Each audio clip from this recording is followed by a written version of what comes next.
பால நிலத்தில் போராட்டம் எதுக்கு தொடங்குச்சு தமிழ்நாட்டில்? சிஜேபிக்கு ஆதரவு தெரிவித்து இந்த போராட்டம் தொடங்கியது. அவங்க போராட்டம் முடிச்சிட்டாங்களா? நீங்க முடிச்சுட்டு போக வேண்டியதானே.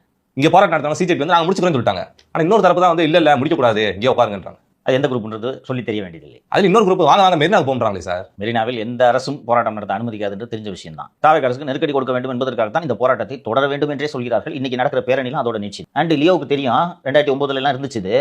எல்லா தனியார் மருத்துவக் கல்லூரிகளும் எம்பிபிஎஸ் சீட்டுக்கு ஆள் பிடிச்சி கொடுக்கணும்னு சொல்லிட்டு கேட்டுட்டு இருப்பாங்க.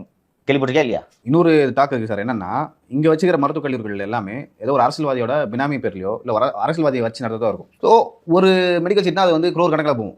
1 கோடியோ இல்லை 2 கோடியோ. இப்போ நீட் வச்சா வச்சிங்களா, நீங்கள் அந்த மாணவருக்கு தான் வந்து சீட் கொடுக்கணும். இப்போ நீட் பேஸ் பண்ணி ஒரு பையன் வரானா அவங்களுக்கு வந்து நீங்கள் காசு வாங்கக்கூடாது ஒரு குறிப்பிட்ட பர்சன்டேஜ் கிட்ட. இப்போ நீட் இல்லைனா வச்சுங்க அவங்க இஷ்டத்துக்கு நீங்கள் பண்ணலாம். தம்பி ஏழை விடுவாங்க தெரியுமா?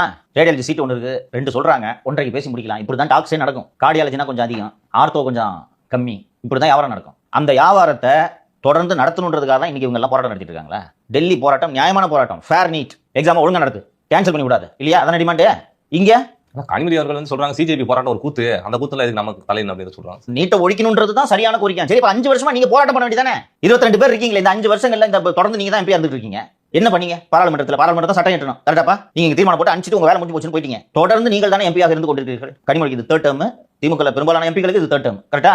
என்ன பண்ணீங்க பாராளுமன்றத்துல? இங்க எதுக்கு வந்து கத்திட்டு இருக்கீங்க நீட்டை ஒழிக்கணும்னு? இப்போ இருக்க மாநில அரசோட ஸ்டாண்டும் அதான், நீட்டை ஒழிக்கணும். சரி, அவங்க என்ன முடியும்? அவங்க மட்டும் என்ன நாங்க நீட் ஆதரவாளர்கள் சொல்றாங்க? ஃபர்ஸ்ட் இந்த கோரிக்கை அபத்தமா தெரியுது தம்பி. எப்படியாவது டாக்டர் ஆகணும்னு நினைக்கிறோம், கஷ்டப்பட்டு படிச்சுட்டு போயிட்டு போறாப்பா. நீட் வேணுமா வேணாமான்றது ஒரு பெரிய வாதம்.